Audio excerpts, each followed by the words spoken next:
ran this thing. It's been ages since I actually rode this, so it's been sitting outside. Let me just check tire pressure.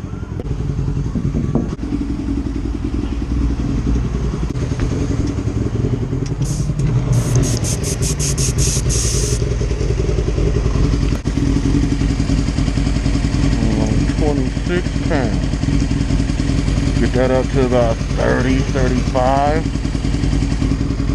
26 pounds, let's get that up to, there we go. More than enough.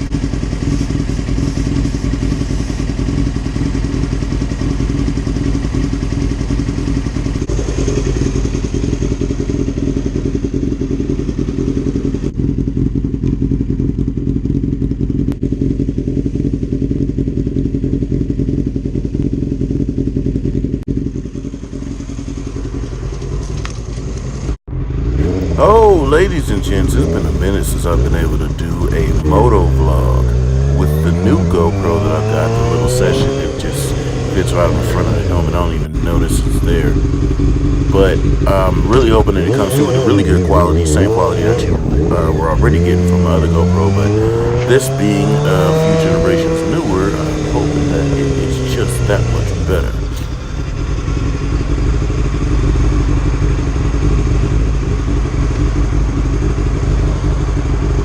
Good old California, lane split capital. I've been sitting in traffic for a while since I haven't ridden this thing.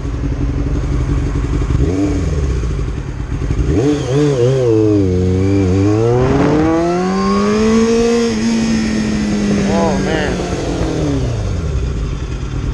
Today is not the best weather, but it's the best weather that I've had on a day off, so we're just gonna get a real quick ride in.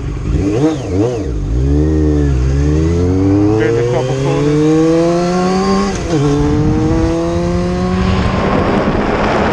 Man, I'm so glad to be able to ride again. It's been a minute since I had to swap the GoPros.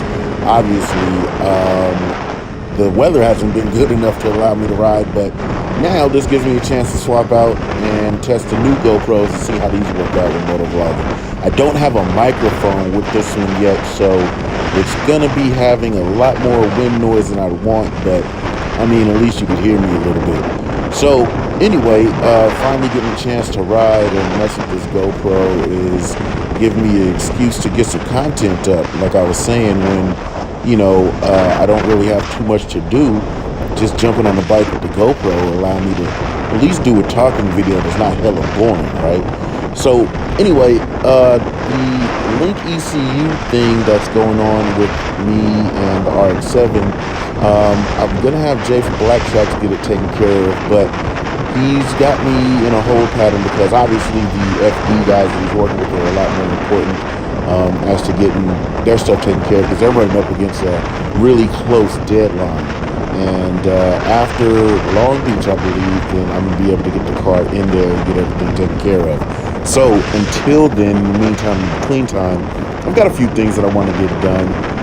Like I'm gonna take my turbo over to ATP. They're gonna go ahead and service the turbo. They're certified Honeywell people. So as you know, Honeywell is Garrett's parent company. I'm gonna get that taken care of. I also got some wiring that I want to do just to clean up a little bit of the wiring so that I can get that taken care of. It shouldn't be too big of a deal, but I mean, everything in the car is like mad old. Like with the turbo I've been rocking hard on that thing since 2013. So at any time swapping that thing out, it's going to be a benefit. Oh, it looks like some traffic up ahead. I was probably not going to get a chance to ride too much further past the 101, but looking at that traffic right there, I ain't going past here. So I'm just going to take this flyover one time real quick and avoid the bullshit. I ain't splitting lanes on the one-lane highway.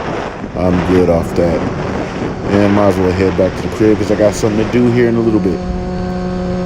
I want to take this corner a little bit lower, a little bit deeper, but like I said, I haven't weatherized this motorcycle. It's just been sitting outside for the whole winter season, so I'm not going to trust these tires just yet. Let's get some speed in this thing. It feels kind of good to ride again, but I don't have the right gear on.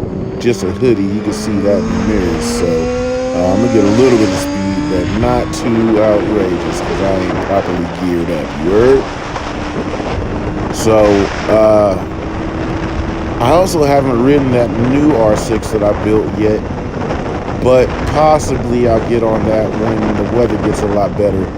Since that bike is a little bit more serious than this one, I'm gonna take a little bit more caution as to how and what I get down with as far as weather and conditions on that bike. But I do want to have like the maiden voyage for that thing be on the racetrack, the actual racetrack.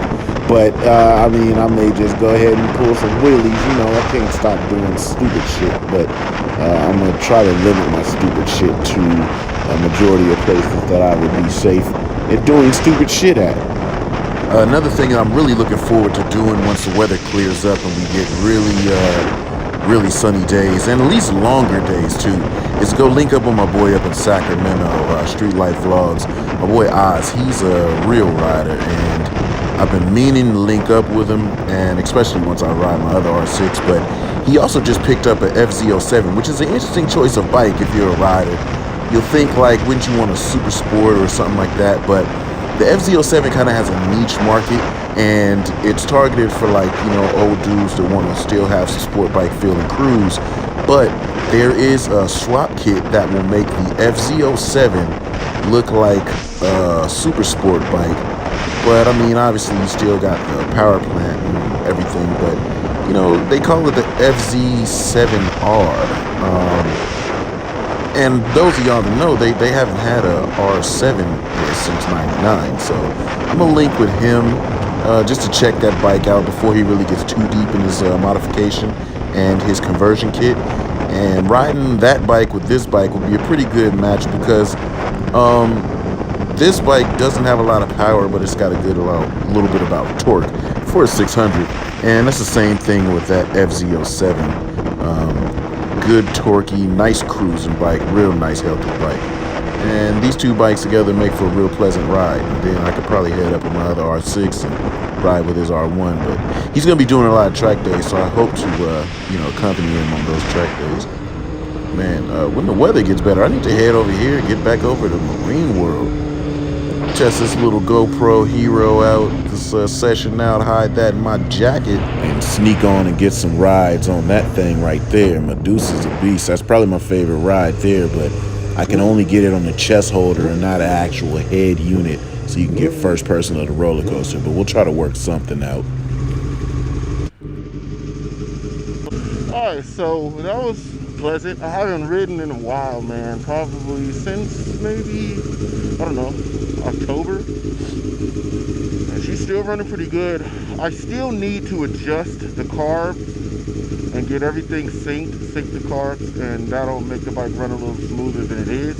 It's not running bad right now, but I know it can run a whole lot smoother, and I also want to extract some more power out of it. I'm going to do one more clutch change because I feel like when I changed the last clutch, these clutches were still, you know, kind of okay, but I reused I used the metal plates between them, and I just want to pull the whole thing out, even the ones that I just put in, and put in a whole fresh set.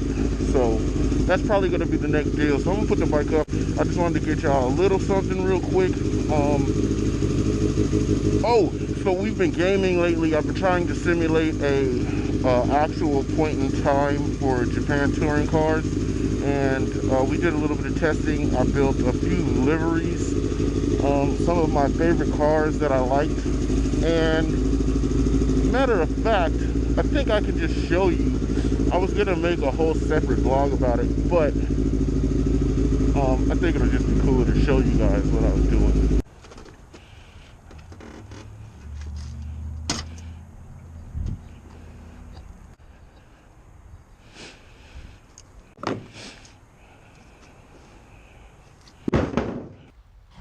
So on GT Sport, making a livery and making the car that you want to make is part of the most fun part of the game, aside from the racing. But since they don't have like old school Group A touring car or any of the JGTC cars or any of the other international touring cars, we kind of got to make whatever we have in the game. So what I've been doing is trying to replicate the 1988 to 1994 Group A touring class, the JTC. They were ran in Japan, which eventually turned into JGTC, which turned into Super GT. But anyway, this was the Kaneko Minolta. This was the Tom Supra that I made. So it was a very fun car. Then, of course, we just have to jump into the Tizen, the STP GTR. So these are a couple of the liveries I'm going to make. I'm probably going to make the same GTR. I'm going to make the Reebok one, the championship car. Those cars were some of my favorite cars of the series, and being able to run, these are street cars, stock cars, replicas of that aren't race cars, but we're going to make it do what they do. Now, let's forego the tuning footage and get straight to the drive and see how they drive. I don't want to talk too much about it, but damn, man, look at that.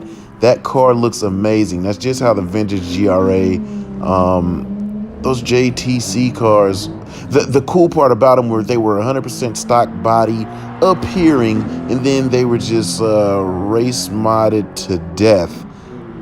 And look at that. It looks so tight. It looks so real. Gran Turismo, like, we appreciate the GT3, GT2 cars, GT4 cars, all of that, but y'all have to go ahead and give us some vintage JGTC cars. Look at that nice slide. Like, looking at stock body race cars is the shit. That's what racing's all about. Makes you want to take the car that you own and go do dope shit in it. Look at the Tizen STP livery, looking so factory like they did it for real on the game. Man, and I drive on the interior a lot, so just seeing how they look on the outside and then going inside and it's 100% stock with cloth seats is just such a crazy way to throw you off. I would love to see those vintage dashes with everything stripped from them and just like a stack pack on them, cages and some wires hanging all over the place. That shit was so simplistic back in the day. It was way too cool. But these things are pretty quick. They drive really good. So I got a couple of guys online to go ahead and make their cars the same way. You know, we got a certain spec that we run with them, and this is some footage of the drive from those guys with us in the room. So let me quit talking, let you enjoy some of this action, and I'm gonna catch y'all in the next vlog. So enjoy this. If you feel like gaming with me, PSN SYTFU_Lex, and yeah, join me for some of this action, man. We do things daily.